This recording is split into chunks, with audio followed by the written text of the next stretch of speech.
Labvakar, sestdienas sporta ziņas sāksim ar volejbolu. Latvijas valsts vienības aizvadījušas pēdējās spēles Eiropas līgā. Sieviešu izlase Tallinā pārspēja vienu no turnīra līderiem Grieķiju, bet vīriešu izlase Norvēģijā piekāpās Šveices volejbolistiem. Latvijas un Grieķijas sieviešu izlašu spēlē pirmā seta galotnē Latvijas komanda bija vadībā ar 24-20, tomēr mūsu volejbolistes nespēja noslēgt setu savā labā un zaudēja to ar 26-28. Otrā seta pirmajā pusē vadībā bija latvietes, pēc tam grieķietes, bet dramatiskā galotnē, pateicoties Martas Kamēlijas Levinskas rezultatīvajiem uzbrukumiem, ar 27-25 pārāks bija Latvijas volejbolistes. Trešajā setā pārliecinoši ar 25-13 uzvarēja grieķietes. Ceturtajā setā Latvijas volejbolistes revanšējās ar 25-22, piektajā setā bija pārāks ar 15-8 un visā spēlē triumfēja ar 3-2. Rezultatīvākā ar 30 punktiem bija Levinska. Līdz ar to Latvijas volejbolistes Eiropas līgas turnīru noslēdz ar 2 uzvarām 6 spēlēs. Latvijas vīriešu izlase ļoti labi iesāka spēli pret Šveices valsts vienību. Pirmajā setā mūsu komanda pilnībā kontrolēja notikumus laukumā un uzvarēja ar 25-17.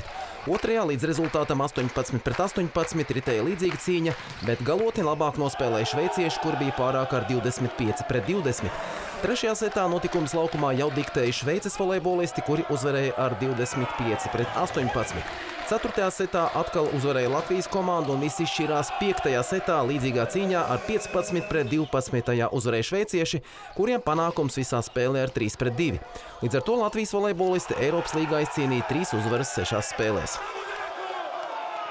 Ar pēdējās dienas startiem Valmierā un tās apkārtnē šodien noslēdzās 10. Latvijas jaunatnes olimpiāde. Par izšķirošajiem notikumiem dažādās sporta arēnās stāsta mans kolēģis Normunds Melderis. Dramatiski atrisinājās meiteņu handbola turnīrs. Izšķirošajā spēlē pret Ludzu Salaspils komandai derēja arī neizšķirts. Tomēr pēdējā minūtē uzvaru izrāva Ludzas handbolistis un kļuva par olimpiādas uzvarētājām. Salaspils meitenes palika otrās, bet trešās bija dobelnieces. Tikmēr puišu turnīrā dobels handbolistiem zelta medaļas. Volejbolā zēniem nepārspēti palika Jēkabpils pārstāvi, kur izšķirošajā spēlē ar 3-0 uzvarēja Rīgas vienību. Mazajā finālā trešo vietu sev nodrošināja Mārupas volejbolisti, kuri 4 setos piespieda padoties Dienvidkurzemes komandu. Mēs bijām labāki, mums, protams, nebija līderi, bet mums ir fantastiska komanda.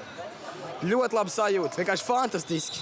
Savukārt meiteņu volejbola turnīrā labākās izrādījās liepājnieces, kas ar 3-0 tika galā ar otrajā vietā palikušajām Dienvidkurzemes volejbolistēm. Trešā vietā ierindojās Rīgas pārstāvis, kuras smagā cīņā par bronzu ar 3-2 uzvarēja Daugavpils volejbolistes. Futbolā par čempioniem tika kronēti Rīgas futbolisti. Nākamās godalgotās vietas iegūta Daugavpils un Mārupas vienības. Arī meitenēm pirmo vietu izcīnīja Rīgas futbolistes.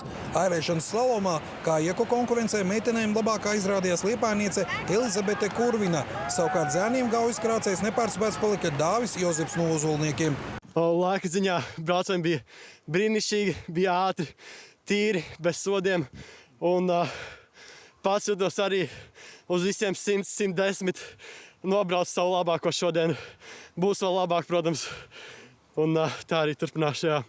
Vēl kanāju laivu klasēs par uzvarētājiem kļuva Marta Žižmāre no Bauskas un ķekavnieks Dāgs Pokšāns. Florbolā meitenēm pārliecinoši pirmā bija Cēsu komanda, kas finālā ar 6-1 pārspēja Tukuma novada vienību. Bronzas godalgs tika Mārupas florbolistēm, kuras sīvā mačā pieveica Valmieras meitenes. Puišiem triumfēja Ropažu komanda. Finālā tā ar 5-3 uzvarēja ķekavniekus, bet trešo vietu ieguva Ogres novada vienība. Latvijas futbola virslīgā Daugavpils savā laukumā ar 1-0 pārspēja Grobiņu, bet mēs turpinām ar rezultātiem pasaules kausa fināla turnīrā futbolā. C grupā Maroka ar 1-0 uzvarēja Skotiju. Vienīgi vārti tika gūti spēles 72. sekundē. To autors Ismails Saibari ierakstīja savu vārdu vēstures grāmatās, kļūstot tikai par otro Āfrikas futbolistu pēc Mohameda Salāha, kurš guvis vārtu savās pirmajās 2 pasaules kausa spēlēs. Brazīlija ar 3-0 pārspēja Haiti. 23. un 36. minūtē ar precīziem sitieniem izcēlās Mateuš Kuņa, bet pirmā puslaika kompensācijas laikā Vinicius Juniors panāca 3-0. Pēc 2 spēlēm Brazīlijai un Marokai ir pa 4 punktiem, Skotija guvusi 3, bet Haiti ir bez punktiem. Vietu izslēgšanas cīņās nodrošināja ASV futbolisti, kuri D grupas 2. spēlē Sietlā ar 2-0 pārspēja Austrāliju. 11. minūtē bumbu savos vārtos ieraidīja austrāliešu futbolists Camerons Burgess. Amerikāņi turpināja saimniekot laukumā un pirmā puslaika izskaņā iesita pēc vēl viena veiksmīga rikošeta. Cīņā par atlikušo bumbu Aleks Krīmens apsteidza austrāliešu vārtsargu un panāca 2-0. Paragvajas izlase ar 1-0 pārspēja Turciju, kas pēc otrā zaudējuma vairs nevar cerēt uz iekļūšanu izslēgšanas turnīrā. Vienīgos vārtus 2. minūtē guva Matijas Halarsa. Visas spēles garumā turkiem bija nospiedošs pārsvars un daudzas labas izdevības panākt izlīdzinājumu, turklāt Paragvaja pēc Miguela Almirona noraidījuma visu otro puslaiku spēlēja mazākumā. Tomēr Turcija savas iespējas neizmantoja un paragvajieši nosargāja minimālo pārsvaru. Šobrīd Nīderlanda pirmā puslaika beigās ar 2-0 ir vadībā pret Zviedriju. Kataras galvaspilsētā Dohā aizvadīts Dimantu līgas 8. posms iegatletikā. Tajā sezonas labākos rezultātus pasaulē sasniedz trīsoļliecēji Davis Leidī Velasko un Pedro Pečardo, kā arī barjerskrējēja Emma Zapletālova. Kubieta Velasko par 28 centimetriem laboja personisko rekordu un pirmo reizi karjerā aizliec tālāk par 15 metriem, 15 metri 13 centimetri. Divkārtējais pasaules čempions no Portugāles Pečardo uzvarēja ar rezultātu 17 metri 71 centimetrs un par 2 centimetriem pārspēja Jordanu Skotu no Jamaikas. Slovākiete Zapletālova kļuva par 6. visu laiku ātrāko 400 metru barjerskrējēju vēsturē 52,30 sekundes. Šķēpa mešanā atkal spīdēja sezonas līderis 22 gadus vecais Šrilankas pārstāvis Rumeš Taranga Patirage 88 metri 68 centimetri. 400 metros sacensību rekordu laboja pasaules čempioni Marilēdija Paulino no Dominikānas Republikas 48,91 sekunde. Dienvidāfrikas sprinteris Sinesipo Dambile ar personisko rekordu 19,74 sekundes uzvarēja 200 metros, bet 100 metros sievietēm pirmo reizi Dimantu līgā triumfēja jamaikiete Kemba Nelsone 10,88. Kārtslēgšanā nestartējot pasaules rekordistam Armandam Duplantisam uzvarēja grieķis Emanuils Karalis 5,92 centimetri. Labs panākums pludmales volejbolistēm Līvai Eberei un Danielai Konstantinovai, kuras Grieķijā pirmoreiz karjerā iekļuva Beach Pro Tours Futures posma pusfinālā. Londonas vīriešu tenisa turnīra pusfinālā argentīnietis Francisco Cerundolo ar 6-7, 6-3 un 6-3 pieveica amerikāni Brendonu Nakashimu. Finālā viņa pretinieks būs vēl viens amerikānis Tomijs Pols, kurš ar 6-3 un 6-3 apspēlēja francūzi Ugo Umberu. Halles turnīra pusfinālā neveiksmi cieta galvenais favorīts Aleksandrs Zverevs no Vācijas, kurš ar 7-6, 4-6 un 5-7 bija spiests atzīt amerikāņa Teilora Frica pārākumu. Otrā pusfinālā tieks vācietis Daniels Altmajers un amerikānis Francis Tiafo. Arī Berlīnas sieviešu turnīra pusfinālā zaudējumu piedzīvoja galvenā favorīte ranga līdera Arina Sabaļenka, kur ar 4-6, 7-6 un 0-6 piekāpās ASV pārstāvēja Jessikai Pegulai. Otrā pusfinālā čehiete Linda Noskova ar 6-2 un 6-4 pārspēja filipīnieti Aleksandru Ealu. Laiks sižetam rubrikā, kas jāmaina Latvijas sportā. Lai arī tautas sports amatpersonu runās un sporta politikas plānošanas dokumentos ir izcēlts kā prioritārs, realitāte rādās citādāk. Absurdo situāciju ap tautas sporta finansēšanu Latvijā šķietināja Andris Auziņš un Raimons Rudzāts. Jūnijā noslēdzās valsts līdzfinansējuma konkurss tautas sporta pasākumiem. Tajā visdažādākajām iniciatīvām tiks sadalīts 500 000 eiro. Saņēmēju loks Raibu Raibais, sākot ar sev gadiem ilgi pierādījušiem skriešanas un velosporta pasākumiem, turpinot ar starptautiski iniciētām mārketinga kampaņām, beidzot ar federāciju organizētiem bērnu čempionātiem. Rimī Rīgas maratona organizators Aigars Norts esošo sistēmu sauc par absurdu. Konkursa rezultāti tiek izziņot gada vidū, kad liela daļa pasākumu vai jau saplānot, vai pat notikuši. Tāpat Norts akcentē to, ka formāli šajā konkursā var startēt tikai federācijas, nevis faktiskie pasākumu organizatori, kam to liedz sporta likums.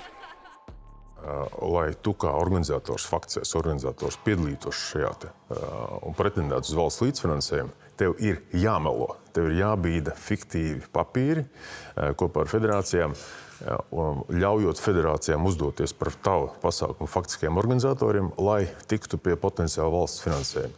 Visi šo zina. IZMs to zina, valsts to zina, federācijas to zina, LSFP zina, mēdī un publika to zina. Organizatori to zina, ka visi atklāti melo. Tas notiekās. Bet šī spēlīte turpinās, tad, lai tiktu pie līdzfinansējuma un lai federācijām būtu ķeksīts, ka viņas ir piedalījušies tautas sporta organizācijā. Norts apgalvo, ka šo regulējumu sporta federācijas jau gadiem izmanto, lai iedzīvotos uz reālo organizatoru rēķinu. Par naudas legalizēšanu jeb apgūšanu citas juridiskas personas uzdevumā tiekot ieturēta nosacīta komisijas maksa. Tā virkni federācijas ir paziņojuši, ka viņas ņem no 5 līdz 10% par šo līdzfinansējumu naudu, kurus viņas izlaiž caur savai sistēmai. Es saprotu federācijas, bet tā pašā laikā organizatoriem pilnīgi noteikti no šī līdzfinansējuma nebūtu jāmaksā nekāda procenta. Nu, tu jau tā pieklājīgi pateici pēc būtības, jo tam ir žargonu vārds atkats. Okay. Varam saukt arī to tā, jā, bet nekāda šāda veida lietām nebūtu jābūt, jo šī sistēma ir absolūti uzspiesta no valsts, kā es teicu, mākslīgi izdomāta. Pastāvošā kārtība dod iespēju federācijām uzpūst gan sarīkoto aktivitāšu daudzumu, gan dalībnieku skaitu, kas ir 2 no kritērijiem valsts finansējuma aprēķināšanai federācijām.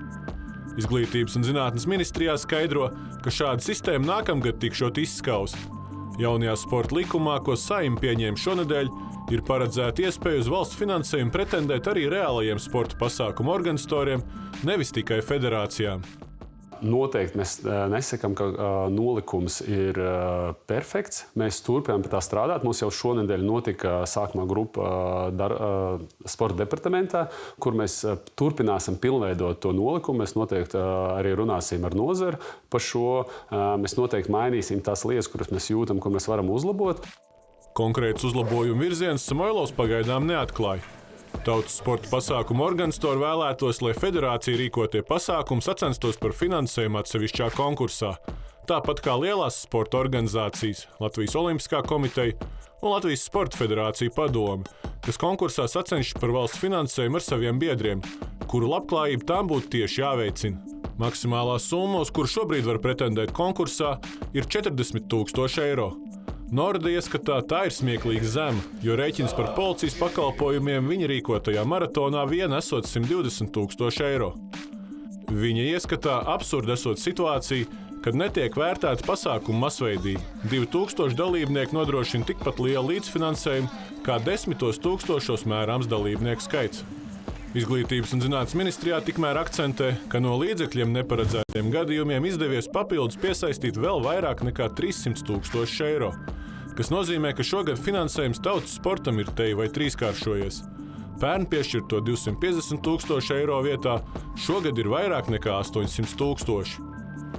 Procentuāli gan šis atbalsts knapi pārsniedz 1,5% no visa valsts sporta budžeta, lai arī tautas sports visos sporta politikas plānošanas dokumentos ir izcelts kā prioritārs.